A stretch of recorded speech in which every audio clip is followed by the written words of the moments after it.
Biarlah tidak dipajang asal rutin membaca ayat kursi.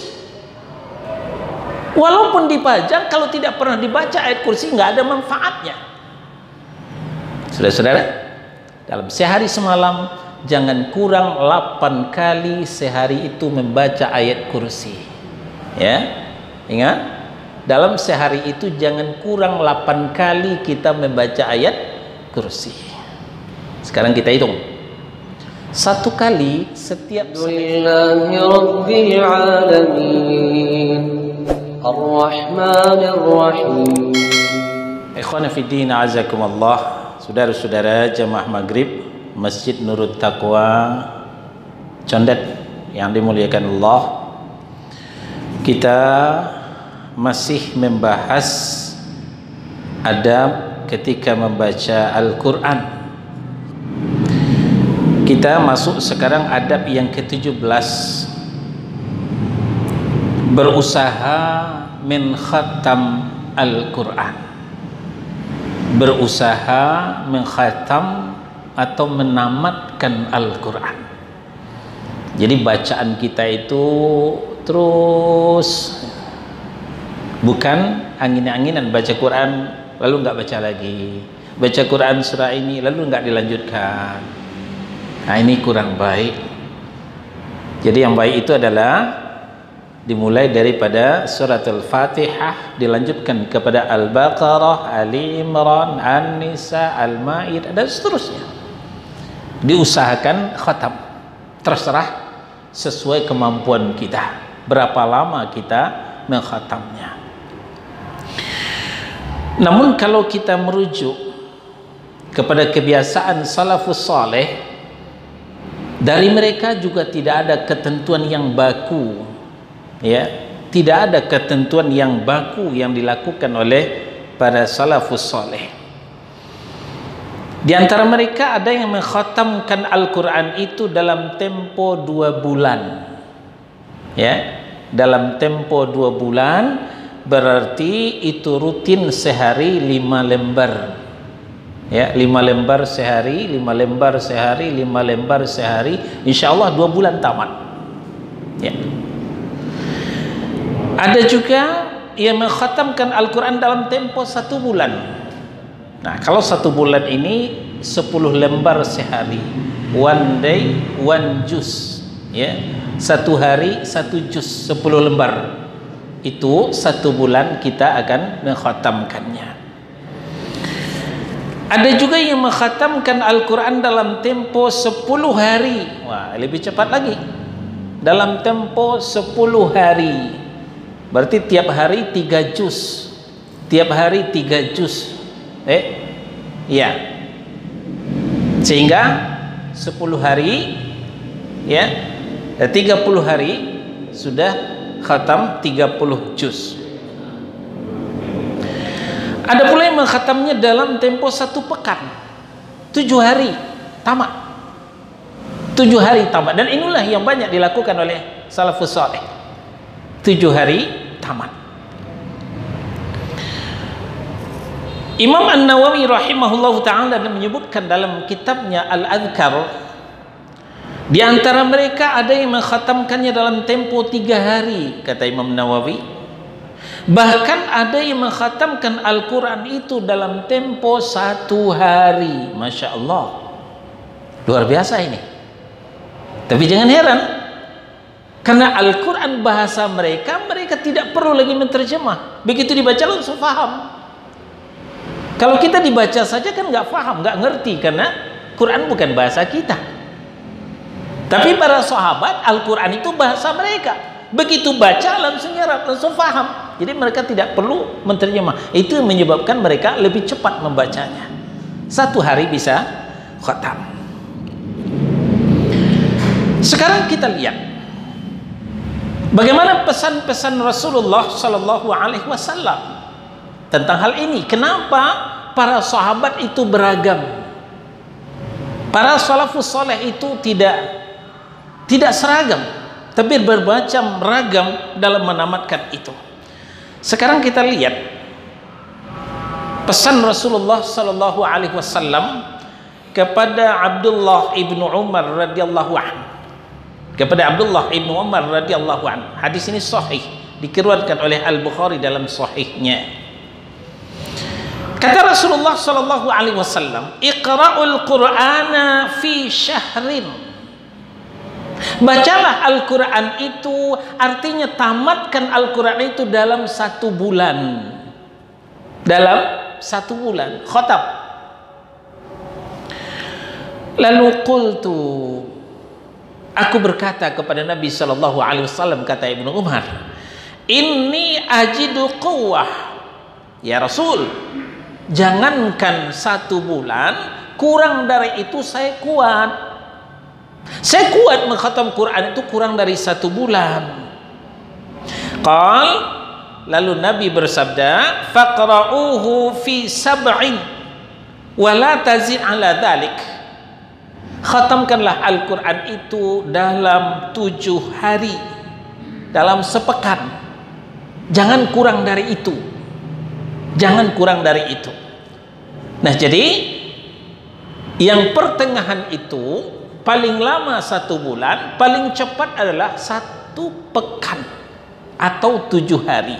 Ini menurut hadis yang pertama. Menurut hadis Abdullah ibnu Umar, diriwayatkan oleh Al-Bukhari.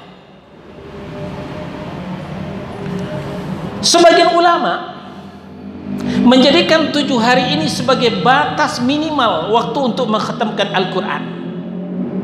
Sebagian yang lain menjadikan 3 hari sebagai batas minimal karena paling sedikit. Mereka menggunakan dalil yang diriwayatkan oleh Abu Daud. Nah, ada lagi dalil yang lain, ya, ada lagi hadis yang lain, dan yang lainnya dari Abdullah bin Amr radhiyallahu anhu. Beliau berkata, Rasulullah sallallahu alaihi wasallam bersabda, "Iqra'ul Qur'an fi syahrin." Qal, "Inna bi quwwah." Qala qra'uhu fi 3. Bacalah Al-Quran itu dalam 1 bulan, kata Nabi. Bacalah artinya khatamkanlah Al-Quran itu, tamatkanlah Al-Quran itu dalam satu bulan. Lalu Abdullah berkata, "Sesungguhnya aku masih mampu ya Rasul, kurang dari itu." Lalu Rasulullah bersabda, "Khatamkanlah Al-Quran itu dalam 3 hari." Nah, di sini terjadinya ikhtilaf. Hadis Ibnu Umar paling lama 1 bulan, ya, paling cepat 7 hari, 1 pekan. Tapi menurut hadis yang diriwayatkan oleh Imam Abu Daud, ya, bahwa paling lama adalah 1 bulan, paling cepat adalah selama 3 hari, ya, selama 3 hari. Di sini timbulnya perbedaan. Kemudian hadis Imam Ahmad bahwa itu tidak ada batasannya, tetapi hal itu tergantung kepada situasi dan kondisi kemampuan kita masing-masing.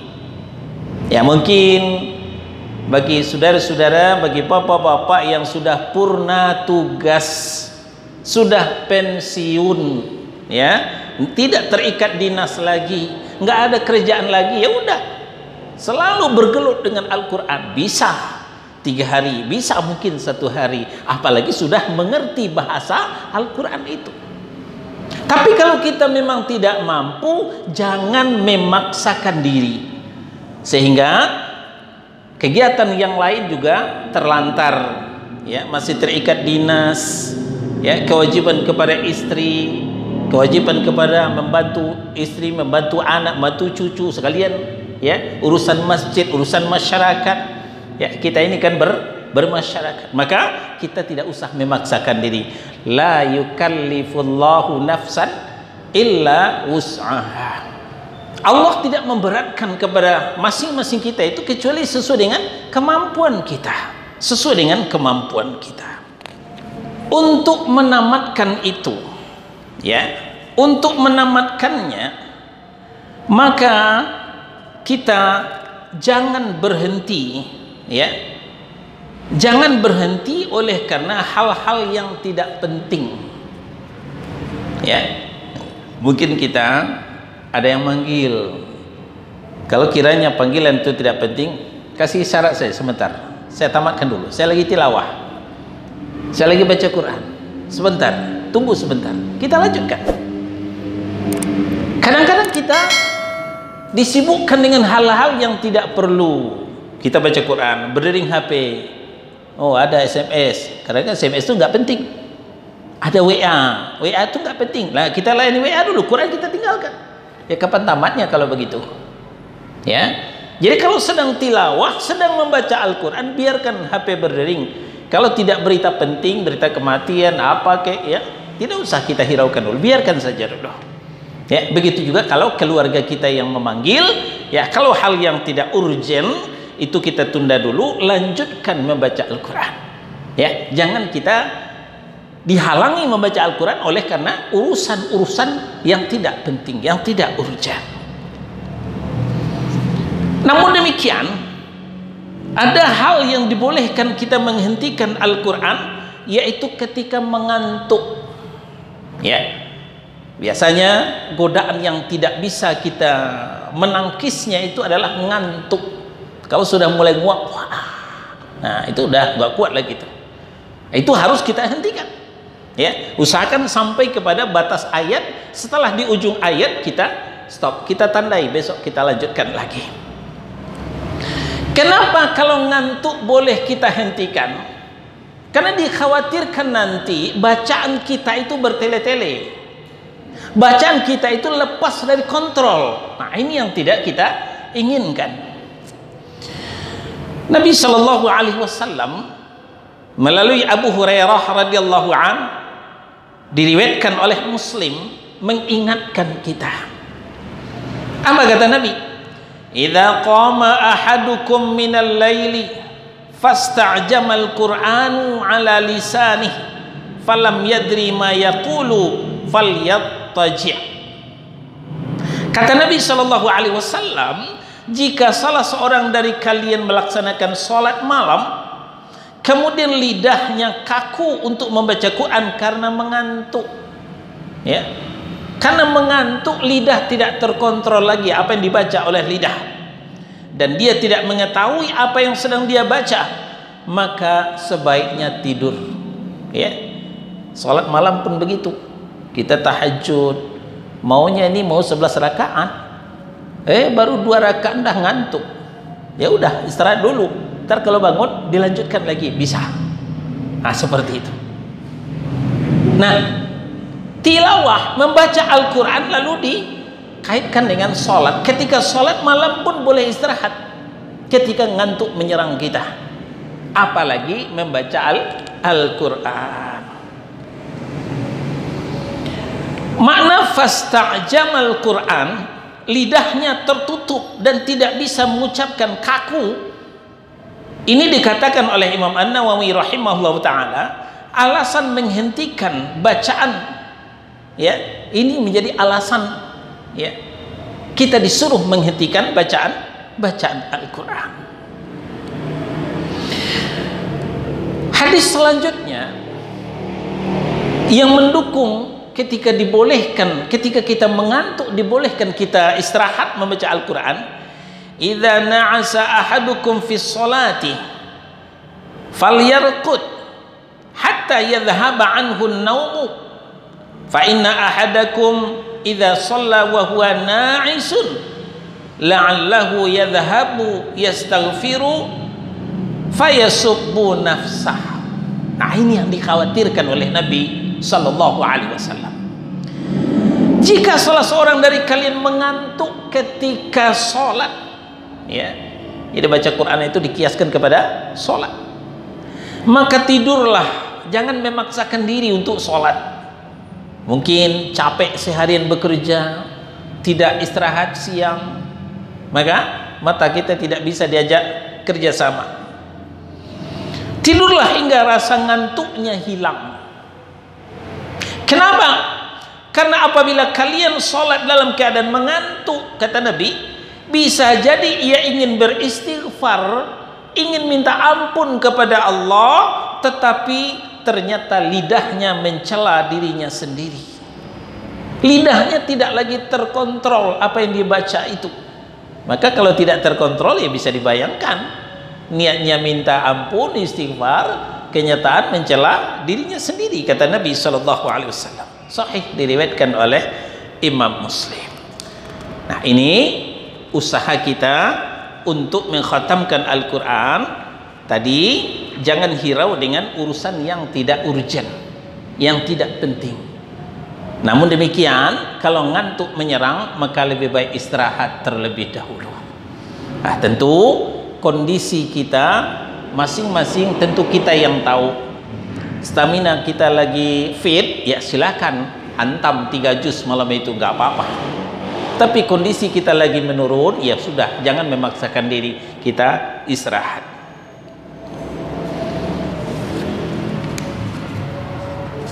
Itu yang ke-17, ya, berusaha menamatkan, mengkhatamkan Al-Quran, ya, kemudian ya, tanpa menghiraukan urusan yang tidak penting. Namun kalau mengantuk, kita boleh istirahat.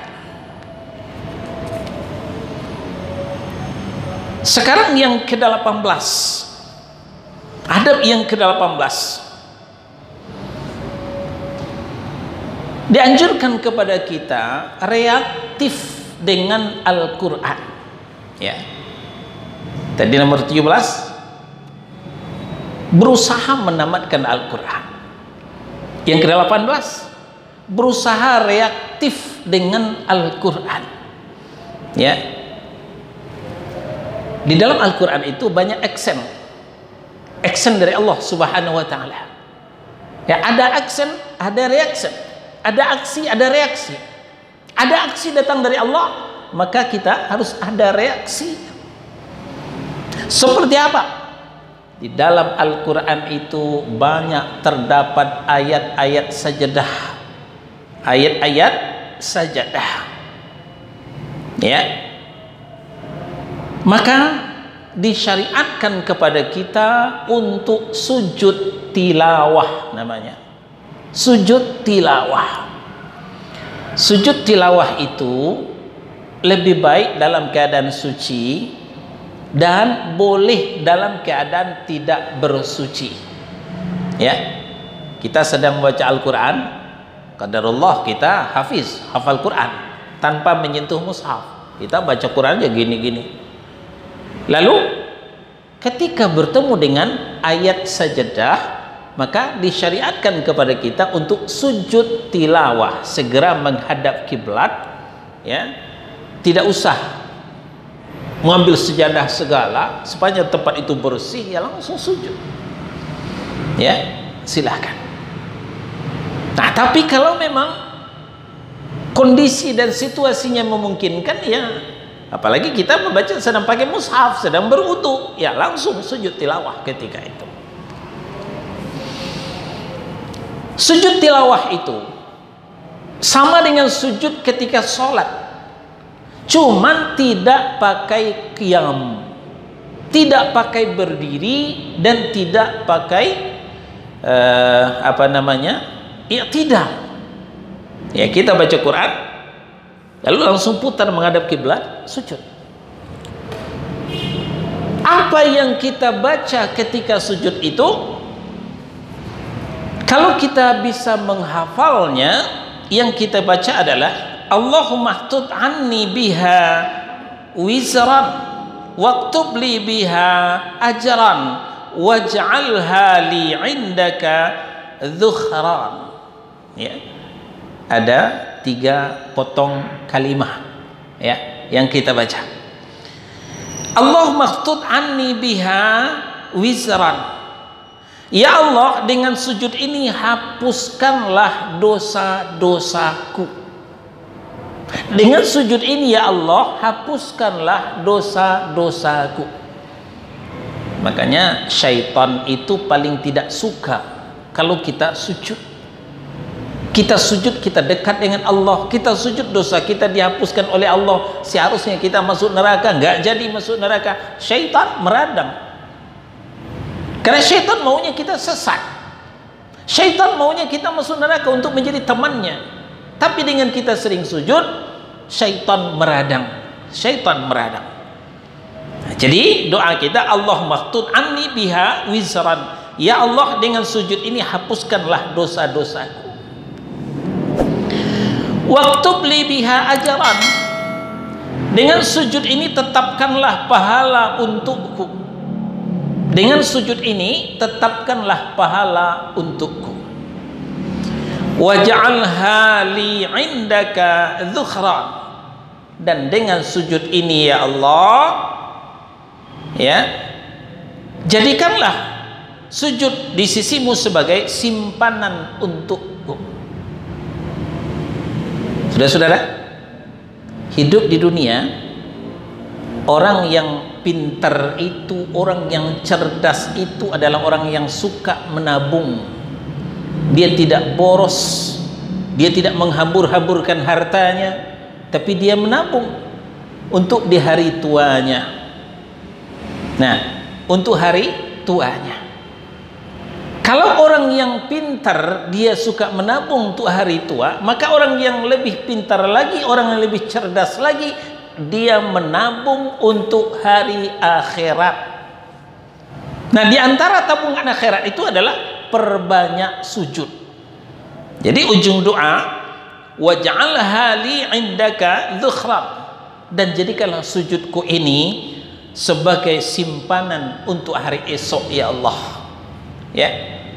Hadis ini diriwayatkan oleh Imam At-Tirmidzi dengan tambahan wa taqabbalha minni kama taqabbaltaha min indika Daud, dan terimalah sujudku sebagai engkau, sebagaimana engkau menerima sujudnya Nabi Daud alaihi salam.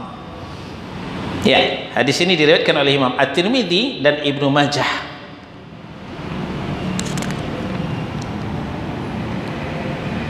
Ada juga doa, ada juga zikir yang diajarkan Nabi Shallallahu Alaihi Wasallam ketika sujud tilawah.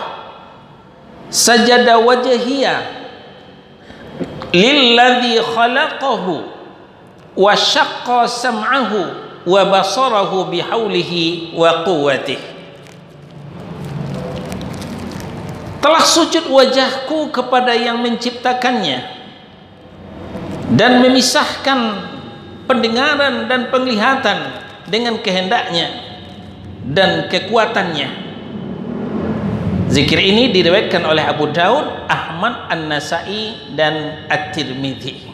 Ini macam bacaan sujud tilawah yang kedua. Macam yang ketiga, bacaan sujud tilawah, Allahumma laka sajadtu wa bika amantu wa laka aslamtu sajada wajhiya lilladzi khalaqahu wa sawwarahu wa syaqqa sam'ahu wa basarahu fatabarakallahu ahsanul khaliqin. Ya Allah, untukmu aku bersujud, kepadamu aku beriman, untukmu aku menyerahkan diri. Bersujudlah wajahku yang engkau telah ciptakan, dan engkau pisahkan antara penglihatan dan pendengaran. Maha besar Allah yang menciptakan dengan seindah-indahnya. Nah, zikir ini diriwayatkan oleh Muslim, Ahmad, An-Nasai, At-Tirmidzi, Abu Daud dan Ibnu Majah. Nah, ini tiga macam bacaan sujud tilawah. Kalau umpamanya kita belum hafal yang tiga ini, maka kita bacalah bacaan sujud yang biasa. Subhana rabbiyal a'la wa bihamdih, subhanakallahumma wa bihamdika Allahumma ighfirli. Silahkan kalau belum hafal. Kalau bisa menghafal ini akan lebih baik. Itu reaksi yang pertama.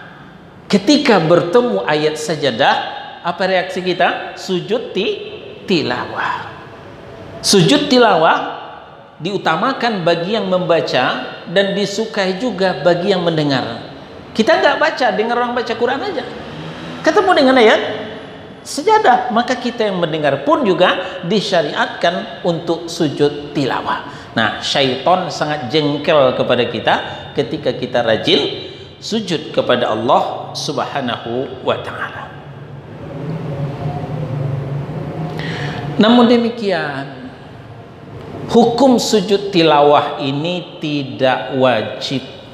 Ya, ini kita bicara adab ini lebih banyak menjurus kepada sunnah muakkadah, ya, disukai, bernilai ibadah, bermuatan pahala. Kalau saya nggak sujud gimana Ustaz? Ya nggak berdosa, cuman rugi. Ya, kenapa? Haris dari Atha bin Yasar dari Zaid bin Thabit, beliau berkata, qara'tu 'ala Nabi sallallahu alaihi wasallam wan najmi falam yasjud fiha. Aku membaca surat An-Najm di hadapan Nabi sallallahu alaihi wasallam, ya, kata Zaid bin Thabit,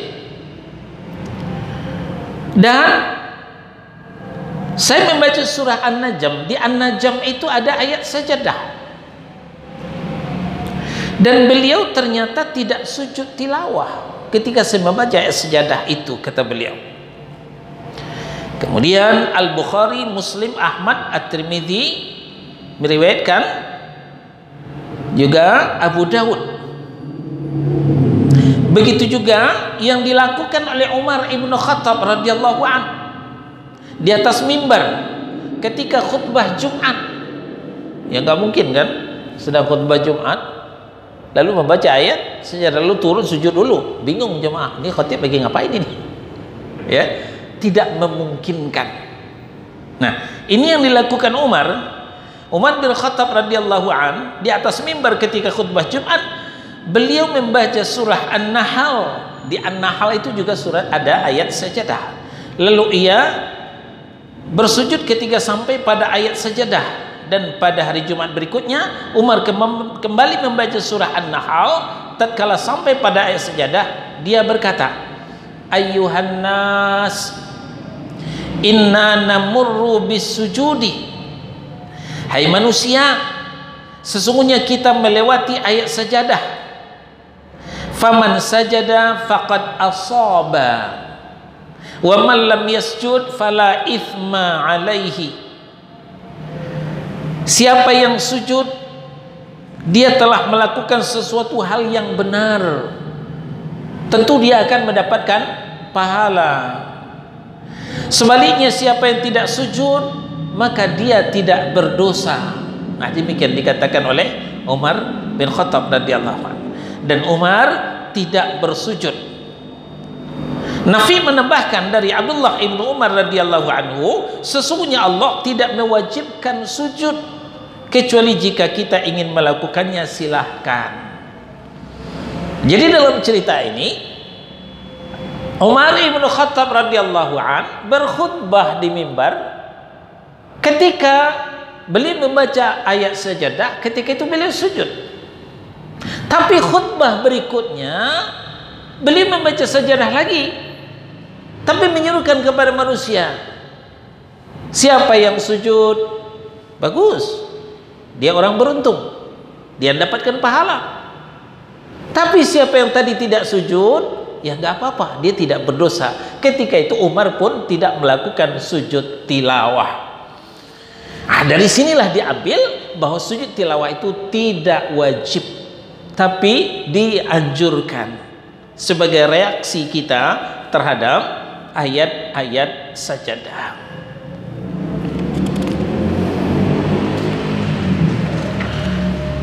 Reaksi yang kedua adalah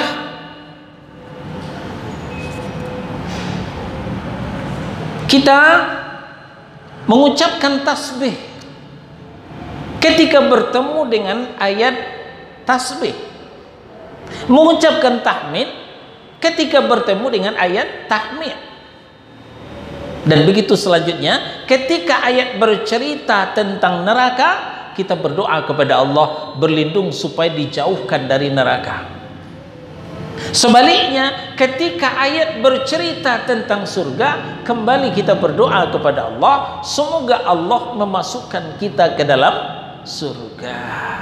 Nah, ini reaksi kita terhadap Al-Quran. Contohnya, ya, ketika Al-Quran bercerita atau berkata tentang tasbih, ya. Apa misalnya tasbih di dalam Al-Qur'an?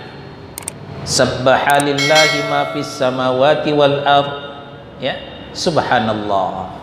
Kita membaca tasbih. Sabbihisma rabbikal a'la alladzi khalaqa fasawwa. Subhanallah. Kita membaca tasbih.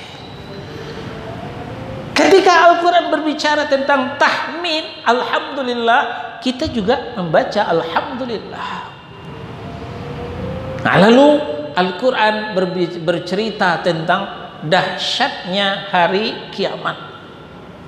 Walau tara idil mujrimuna nakisu ru'usihim 'inda rabbihim. Alangkah ngerinya ketika orang-orang berdosa bersimpuh bertekuk lutut di depan Rabb mereka. Mereka berdoa menyesali diri mereka, Rabbana absarna wa sami'na. Wahai Rabb kami, dulu kami telah dengar, kami telah lihat, tapi kami lalai. Sekarang farji'na na'mal salihan inna muqinun. Kembalikan kami ke dunia ya Allah. Sekarang kami sudah yakin. Ini penyesalan orang di dalam neraka yang diceritakan oleh Allah Subhanahu wa taala dalam surah As-Sajdah. Nah, ketika sampai bacaan kita ke situ, maka kita berdoa kepada Allah, ya Allah, jangan saya sampai seperti itu ya Allah. Jangan saya sampai menyesal seperti itu. Nah, lalu ketika Allah bercerita tentang surga, ya, apa kata Allah Subhanahu wa taala? Afaman kana mu'minan kaman kana fasiqan la yastawun. Apakah sama orang-orang mukmin dengan orang-orang yang fasik itu? Ya jelas tidak sama. Ammal ladzina amanu wa 'amilus solihati falahum jannatul ma'wa nuzulam bima kanu ya'malun. Adapun orang-orang mukmin, orang beriman dan beramal saleh, falahum jannatul ma'wa, untuk mereka adalah jannatul ma'wa, ini nama surga. Ya, nama surga itu bermacam-macam. Di antara nama surga ada namanya jannatul ma'wa. Nuzulam bima kanu ya'malun. Jannatul ma'wa itu disediakan sesuai dengan apa yang mereka amalkan. Nah, di situ kita berdoa, ya Allah, masukkan saya ke dalam surga ya Allah. Ini reaksi kita, ya, sedang tilawah, sedang membaca Al-Quran. Jadi jangan membaca saja, harus ada reaksi kita, seperti sujud tilawah, bacaan tasbih, bacaan tahmid, ya, kemudian juga doa. Yang ke-19, ini hal-hal yang tidak perlu kita lakukan, ya, hal-hal yang tidak perlu kita lakukan tapi banyak dilakukan oleh kaum muslimin. Apa itu? Mencium mushaf, ya, kan sering kita melihat setelah baca Quran, ya, lalu setelah tamat dicium gitu. Ini rutinitas. Ini tidak perlu, ya. Ini tidak perlu. Perkara mengagungkan disuruh, tapi mengagungkan Al-Quran tidak harus dicium. Ialah kalau Qurannya bersih. Kalau Qurannya di atas rak, sudah lama nggak dibaca, sudah banyak debunya, itu dicium, ya bisa penyakit, ya. Nah, jadi yang perlu diagungkan itu adalah isi kandungan Al-Quran. Bagaimana caranya? Dengan melaksanakan setiap perintah yang ada di dalam Al-Quran, dengan meninggalkan segala larangan-larangan yang ada dalam Al-Quran, itu sudah mengagungkan Al-Quran.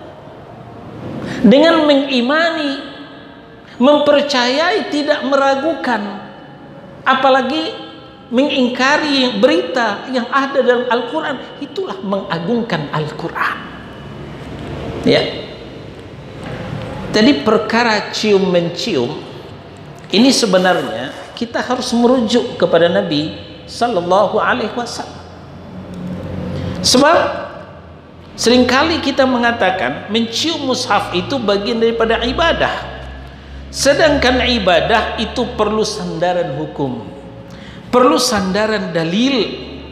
Ya, ketika dalil tidak kita temukan, maka kita akan berhadapan dengan hadis man amila amala laisa alaihi amruna fahuwa rah.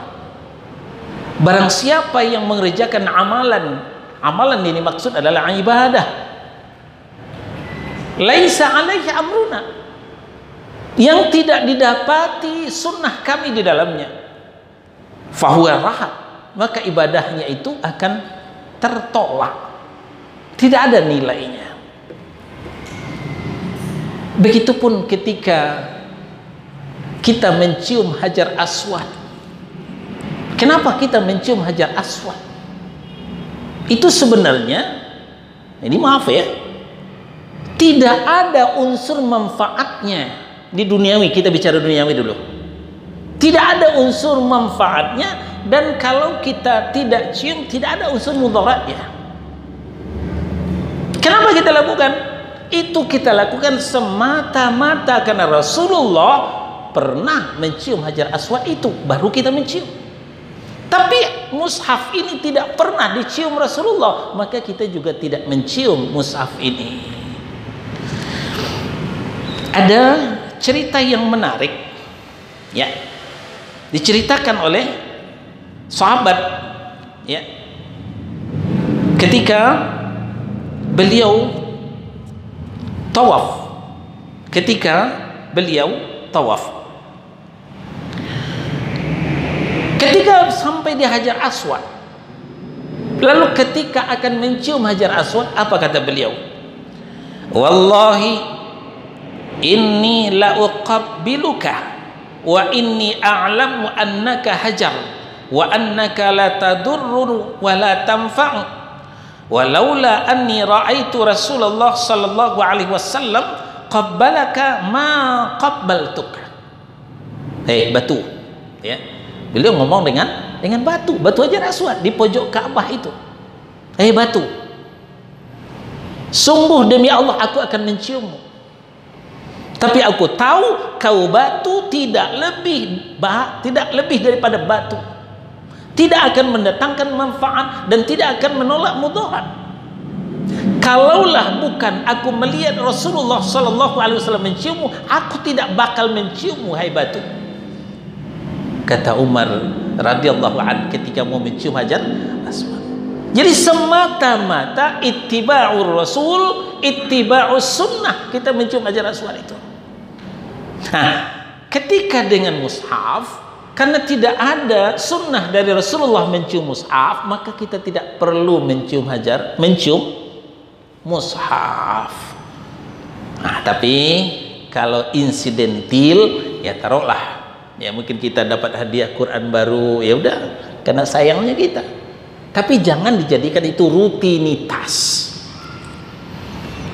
Selanjutnya, hal yang tidak perlu juga adalah memajang-majang Al-Quran. Memajang-majang Al-Quran. Kita lihat di rumah-rumah orang kaya, ada ayat kursi, dikasih bingkai yang mahal, lalu dipajang. Buat apa ini Pak? Penangkal maling. Innalillahi wa inna ilaihi raji'un. Ini sudah salah fungsi. Kenapa salah fungsi, Ustaz? Bukankah Nabi mengatakan ayat kursi itu bisa penangkal? Betul, ayat kursi bisa penangkal kalau kita baca, bukan dipajang. Ya, siapa yang membaca ayat kursi sebelum matahari terbit, maka sehari itu dia akan diselamatkan. Siapa yang membaca ayat kursi sebelum matahari terbenam, maka malam itu dia akan diselamatkan. Ya, siapa yang membaca ayat kursi sebelum tidur, maka dia selamat daripada mimpi-mimpi buruk. Betul, ayat kursi itu jadi penangkal, tapi bukan dengan cara dipajang. Biarlah tidak dipajang asal rutin membaca ayat kursi. Walaupun dipajang, kalau tidak pernah dibaca ayat kursi nggak ada manfaatnya. Saudara-saudara, dalam sehari semalam jangan kurang 8 kali sehari itu membaca ayat kursi. Ya, ingat, dalam sehari itu jangan kurang 8 kali kita membaca ayat kursi. Sekarang kita hitung. 1 kali setiap selesai sholat fardu. Kita sholat berapa kali sehari? 5 kali. Berarti kita 5 kali membaca ayat kursi. Yang keenam, sebelum matahari terbit, ya, ketika zikir pagi, zikir sabah, ya, kita baca lagi ayat kursi. Sudah 6. Yang ketujuh, sebelum matahari terbenam, zikir sore, kita baca lagi ayat kursi. Sudah 7. Yang kedelapan, sebelum kita ke peraduan, ya, ketika kita sudah di ranjang kita masing-masing, sebelum tidur kita baca lagi ayat kursi. 8 kali sehari semalam kita baca ayat kursi. Insya Allah hidup kita akan selamat dunia dan akhirat tanpa dipajang-pajang ayat kursi. Nah, tapi kalau sudah terlanjur, ya biarlah, nggak apa-apa. Kalau sengaja ada niat untuk membingkai ayat kursi, nggak usah, ya, nggak perlu itu. Tapi kalau sudah terlanjur membingkai ayat kursi, ya, luruskan niat, ya. Ini adalah untuk supaya kita gampang menghafalnya, ya. Apalagi untuk jadikan hiasan, nah itu remeh sekali Al-Quran jadikan untuk hiasan. Itulah hal-hal yang perlu kita jauhi karena tidak sesuai dengan sunnah Nabi Shallallahu Alaihi Wasallam. Pertama, yaitu setiap membaca Al-Quran mencium mushaf, itu tidak perlu. Nah, kemudian yang kedua, dipajang-pajang, ya, apalagi ada niat itu sebagai penangkal, kita akan berhadapan dengan hadis innar ruqa wat tamaima wat tiwalah syirkun. Sesungguhnya jampi-jampi, ajimat penangkal, pelet, pengasih, penglaris, kesemuanya itu adalah syirik, kata Nabi Sallallahu Alaihi Wasallam. Alhamdulillahi Rabbil Alamin Ar-Rahmanir Rahim